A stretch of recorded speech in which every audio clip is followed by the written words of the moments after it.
नमस्कार दोस्तों, एक बार फिर हमारे YouTube चैनल में आप लोगों का हार्दिक स्वागत है। लेटेस्ट अपडेट निकल के आई कि केंद्र सरकार का बड़ा फैसला, कर्मचारियों को 3% डीए वृद्धि और एरियर्स पर आई नई अपडेट। एआईसीपीआई के तहत मिलेगा वेतन।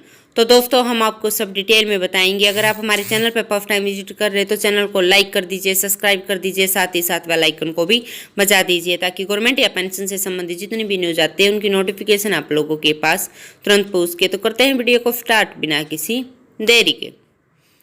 दोस्तों, केंद्र सरकार के 7th पे कमीशन कर्मचारियों को बड़ा झटका लगा है। दरअसल 16 मार्च को मोदी सरकार ने कर्मचारियों के लिए डीए वृद्धि पर अंकुश लगा दिया है। मोदी सरकार ने कहा है कि कर्मचारी पेंशन भोगियों की डीए और डीआर में वृद्धि दर को बढ़ाने या संशोधित करने की कोई आवश्यकता नहीं है। केंद्र सरकार ने कहा है कि पेंशन भोगियों के महंगाई राहत और कर्मचारियों के महंगाई भत्ते पहले से ही मुद्रास्फीति की दर के आधार पर निर्धारित किए जा चुके हैं। केंद्र सरकार ने संसद में कहा है कि 7वें वेतन आयोग के तहत केंद्र सरकार के कर्मचारियों के महंगाई भत्ता या डीए 3% से अधिक बढ़ाने की कोई आवश्यकता नहीं है। यह बढ़ोतरी मुद्रास्फीति की दर के बराबर ही एआईसीपीआई के आधार पर की गई है।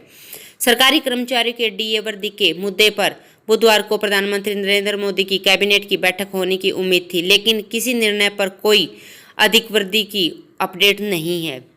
एक सवाल के जवाब में केंद्र सरकार ने कहा है कि कर्मचारियों के डीए एरियर की अगर हम बात करें तो अभी फिलहाल वृद्धि की कोई संभावना नहीं है। केंद्र सरकार ने जवाब देते हुए स्पष्ट कर दिया है कि कर्मचारियों के डीए और डीआर में अभी वृद्धि नहीं की जाएगी। एआईसीपीआई के आधार पर मुद्रास्फीति की दर के आधार पर निर्णय हो चुका है। वही पिछली 2 तिमाहियों से मुद्रास्फीति की दर 5% रिकॉर्ड की गई है। दोस्तों, कर्मचारियों के डीए में बढ़ोतरी जून या जुलाई महीने में की जाती है। 3% की वृद्धि होने के साथ ही 34% तक पहुंच जाएगा महंगाई भत्ता। वही डीए में वृद्धि और पेंशनों के डीआर में हुई वृद्धि से उनकी सैलरी और पेंशन में भारी बढ़ोतरी देखी जा सकती है। कर्मचारियों की सैलरी और पेंशन में 30,000 रुपये तक की वृद्धि की संभावना है। इस सवाल के जवाब में क्या सरकार कीमतों के अनुसार डीए और डीआर देने पर विचार करेगी और डीए और डीआर को 3% पर स्थिर नहीं रखेगी?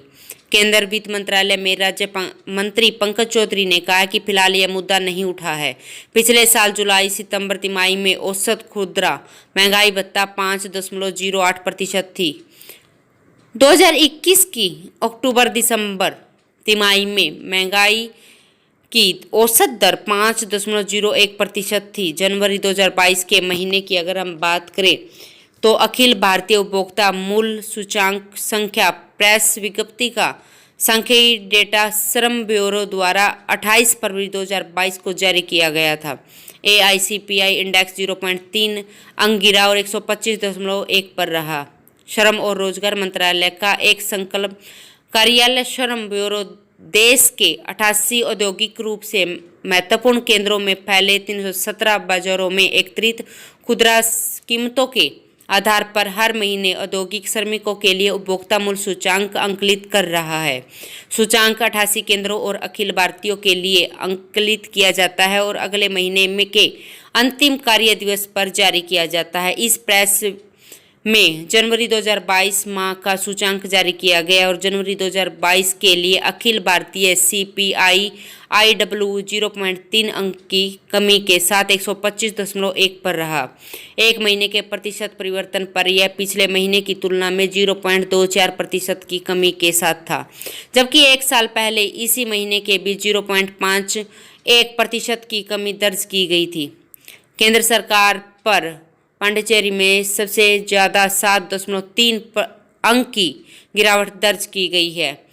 अन्य में 5 केंद्रों में 2 से 2.9 अंक, 13 केंद्रों में 1 से 1.9 अंक और 33 केंद्रों में 0.1 से 0.9 अंक के बीच की गिरावट दर्ज की गई है।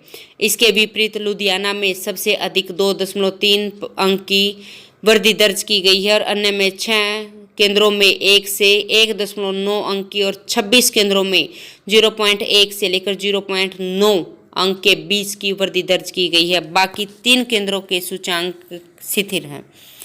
दोस्तों, साल दर साल मुद्रास्फीति पिछले महीने के 5.56% और एक साल पहले इसी महीने के दौरान 3.15% की तुलना में 5.84% रही। इसी तरह खाद्य मुद्रास्फीति पिछले महीने के 5.93% और एक साल पहले इसी महीने के 2.38% के मुकाबले में 6.22% रही थी। तो दोस्तों आज के लिए इतना ही, मिलते हैं नेक्स्ट वीडियो में, तब तक के लिए जय हिंद जय भारत।